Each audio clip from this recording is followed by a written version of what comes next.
call me Fuego. 93 like me. Fire in the sheets, spending summers on the seas. Quedo, no way home. Better life on the day. And you're right, they weren't in the bathroom, they were at home. And that's great news because that means match 3 is about to kick off. There is $100,000 in fat cash waiting for whoever can finish this week in first place. And then a nice break, a show match, and a reset. Who comes out on top? We will find out now as we transition to Erangel and the casting of Sims and Pansy. Thank you so much, Steve. I am enjoying being joined by The Sims, the one and only The Sims on Twitter. Make sure you check him out. Starting in the south, heading up towards the north with a bit of a westerly lean to it. We are, as James always likes to say, on the green pastures of the, all of this business. We're in Erangel. I'm pretty excited. I mean, the first 2 games are pretty good. We've got Day Trade in first as it stands, Faze in second, and Oath in third. But this can all change, right? Like, this is where things get a little bit interesting. New map, new look, more fun. New perspective of things, I suppose, as well. Everyone's starting to get the lay of the land a little bit and how things are going to be going down. Note, VP may make some slight adjustments here. We did see on social media that they were looking to capitalize on the fact that 4am and... Oh, hold for a second. Digital Athletics didn't go to the usual spot, so the J compound, where we always seem to see some absolutely useless action, is no longer theirs. They're no longer in this lobby, so they can continue forward and they'll be able to take up that residency within there. So VP, a bit more stable, a bit more central position with on the map. Circle comes in, and we've got about 40% water to be playing with. So start to reconsolidate themselves and basically just claim what they got earlier on. Okay, I was about to talk about this compound. It looks like FaZe did beat Navi here. It's a tricky compound. It gets prime late game. And again, here's the God compound being fought for between MCG, Multi-Central Gaming, and Virtus.pro. Now, Batulin's happy to take that fight after Lingu's attention was drawn elsewhere, but you can see Lou has now pushed himself out from the compound and found Summer lurking on the ridgeline. So Virtus.pro looking like they've claimed their authority, at least for now, but Tank's still around, and as is Evil Lee.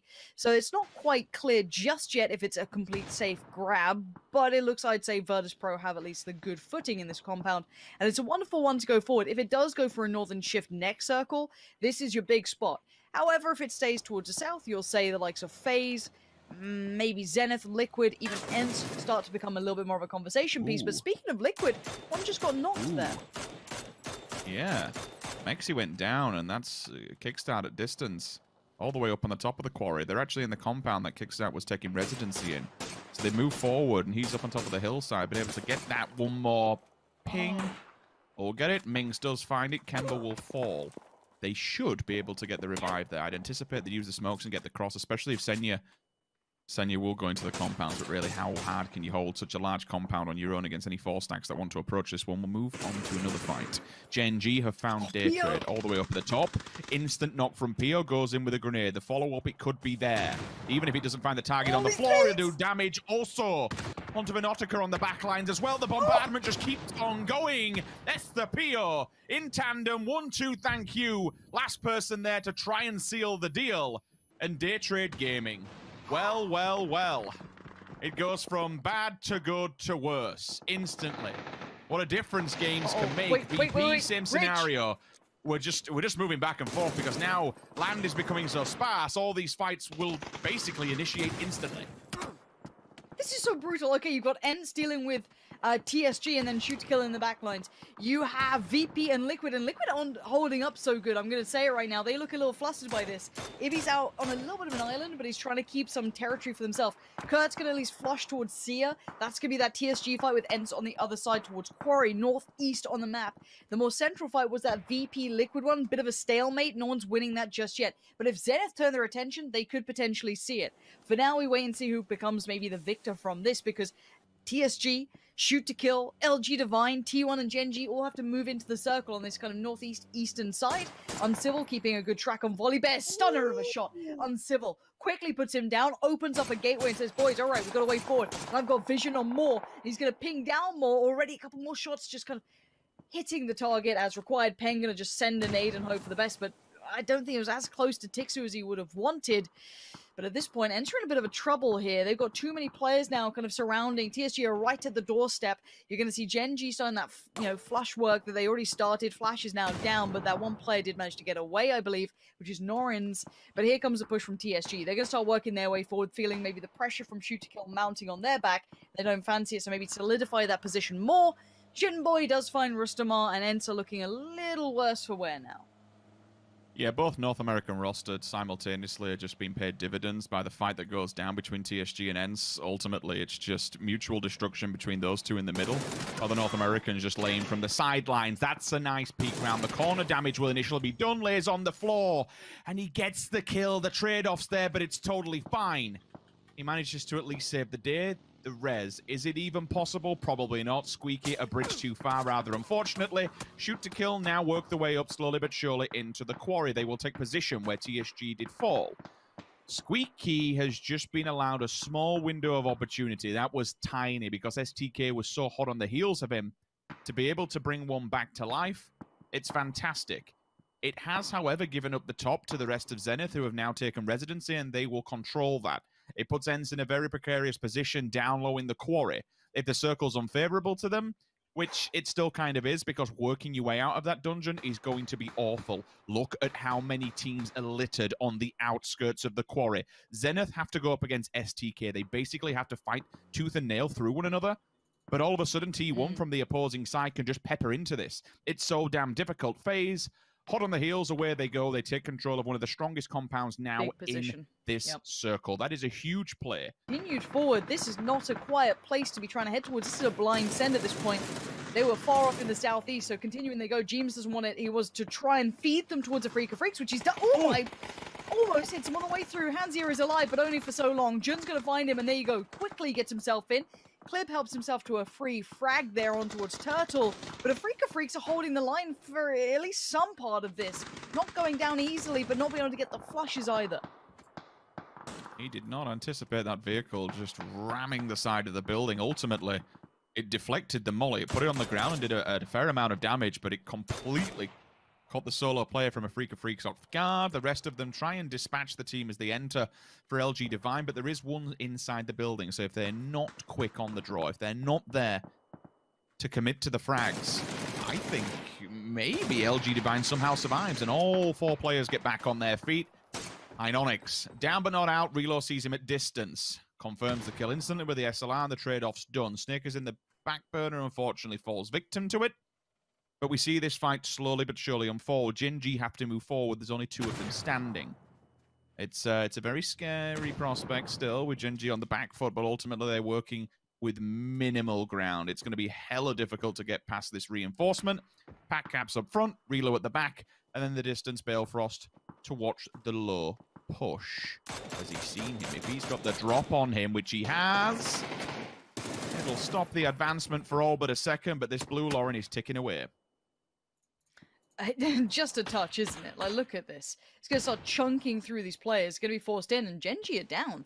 14th for them, considering they were sat in the top 5 here. That's going to be a bit of a bitter pill to swallow, I'm sure. And Zenith with the boys trying to hold this back. A bit of NA on NA action, shoot to kill there, and even a chime in from T1 from across the way might even soften this.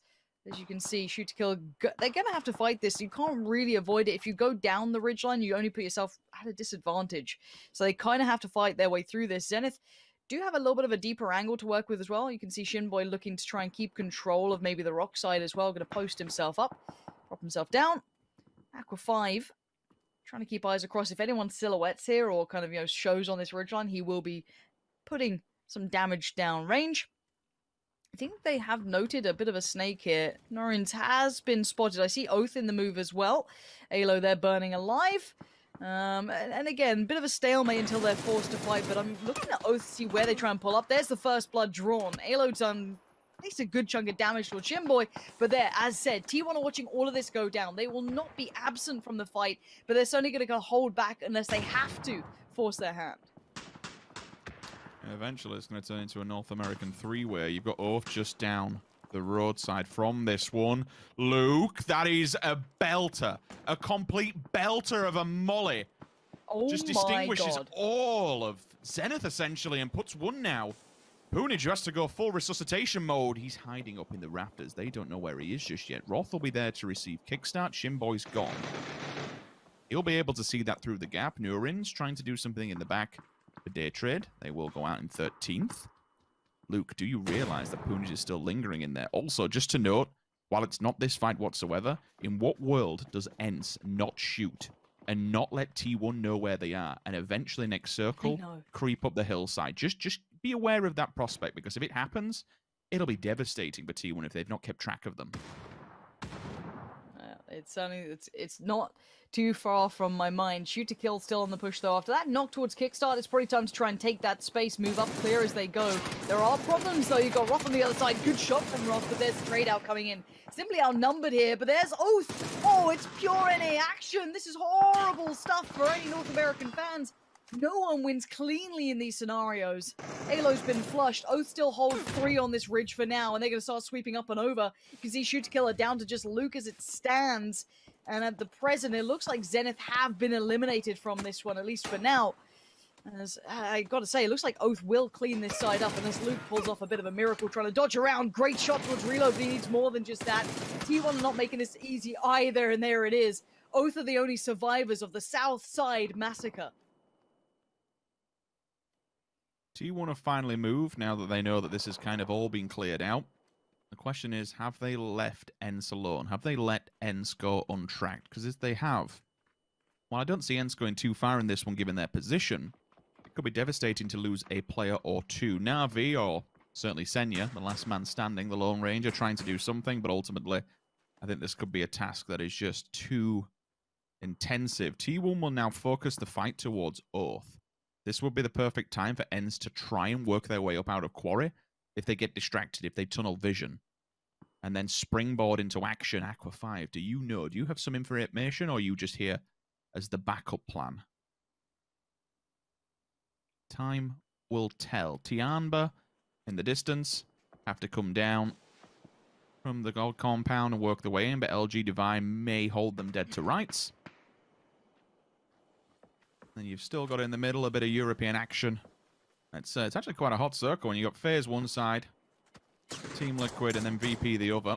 LG Divine, all 4 major priority compounds taken away, and everybody else just hoping for something to happen. Finally, ENCE show hand, 1 HP left on the side of Aqua 5, and Starlord falls simultaneously, and we spoke about this prospect. T1, not keeping track of what's going on, are being broken apart from 2 different angles. ENCE appeared out of nowhere by all accounts for T1. They had no clue that ENCE were here. You can see it. They were completely open to the side. They simply did not believe the team would still be here. And the 2 remaining members of ENCE are still going to try and do the damage they can to T1. Take down anyone that's in front of them. Diggory with a bit of damage, but you can see in the kill feed, Ibby's found at least some of Tiamba. I guess they made a desperation play and tried to move in towards LG Divine, but couldn't make the play across towards Liquid. There you go, another one falls. Diggory going to sweep through. Ada's still alive, but barely. The Molotov keeping the top of that ridgeline at least safe for now, but Rello tries to go for a peek, but receives shots in the back line, so you can't be doing that. Diggory! Yes, he gets it. Okay, ENCE alive with 1. Squeaky can get picked up, but Oath are very aware of this, and that blue is moving in. It comes over. Senya? Okay, didn't anticipate that one as the lone man, just from nowhere. Pops in an aid and takes control of the compound for himself. All the smokes now, I think. Squeaky might just be out of range of the res. If he can get closer, maybe he can give the smokes away to Diggory. Let him try and fortify something together. The wall will be built, and the run will unfold. Uber comes in to actually lend him a hand. Sees him in the distance as Oath try and make something towards the rest of ENCE, or the solo player, should I say. They've been able to keep good track. They'll know there's only one up there. Batulins deals with him. And welcome to PL, I guess? Faze, Liquid, Virtus Pro, Navi. Alright. Faze with 4, Liquid with 3, VP with 3, and James with a shot towards 8C. That's not bad at all. And the flush for Hiruzen, though. Virtus Pro, nab that in the pocket. That's a point. I've got to say, I absolutely love this play from Faze. Rather than just committing to the middle and building vehicles and essentially putting yourself... Klib is holding him at gunpoint. Eventually he will make the run and he should be seen. The question is Klib's attention drawn when the nades come through? Faze decide to disengage. They will let the fight go on between VP and Team Liquid, and they will take us a better position within the central area, ready for everyone to return to them. And that's fine because, again, you have this slight elevation to this compound. They will have to run an open ridgeline. It's as simple as that. They have the vehicles, so they either just book it in the vehicles and full send it, or they die in an open, barren hillside. That's, you know, and that's kind of what they've opted for. For Faze, they could have stayed there. They could have actually keep people in check. But again, they have to be aware of the things that are coming from above. Having that one player in the middle is not strong enough, and he has made it to a hay bale. I have no idea how. It is a big problem, and again, it all comes off the back of Team Liquid just being completely demoralized by VP in the distance. They've lost so many players. They lost track of what was going on. Finally, Navi's gone. The one player removed. But it comes down to one player in Liquid. If he gets the res off onto Klib, it would need to be quick here with the blue on the back. Is it in? Is it possible? I don't know if that play can even get a res at this point. No, look at it. Lose straight away. Finds Ibby. Klib does get back up and trying to stay. Oh, Klib! What? How the hell did you just do that? But all this builds surely towards a Faze win. But here is it. Oh my god, Liquid outlived them. Insane shot from Klib. Faze will win it, but my oh my, what an ending that was for the European fans. He actually beat him. Like, it's a 2v1 clutch in essentially. He knocks the player downstairs and just runs outside and lets the blue do the rest onto VP to take second. It's only a micro play, but that one headshot, instant on the res, Ibby goes down, return fire, sees the head in the window. That is an absolute sterling shot. That one pick gets them second place. As you say, Faze Clan are the bigger winners here. The rotations came out of them. They moved up onto the ridgeline. They controlled all the teams that were uphill of them. They then moved back. They then have full vision of what's going on in front of them. And well, PEL for the 4 last teams, and they did not fail to deliver.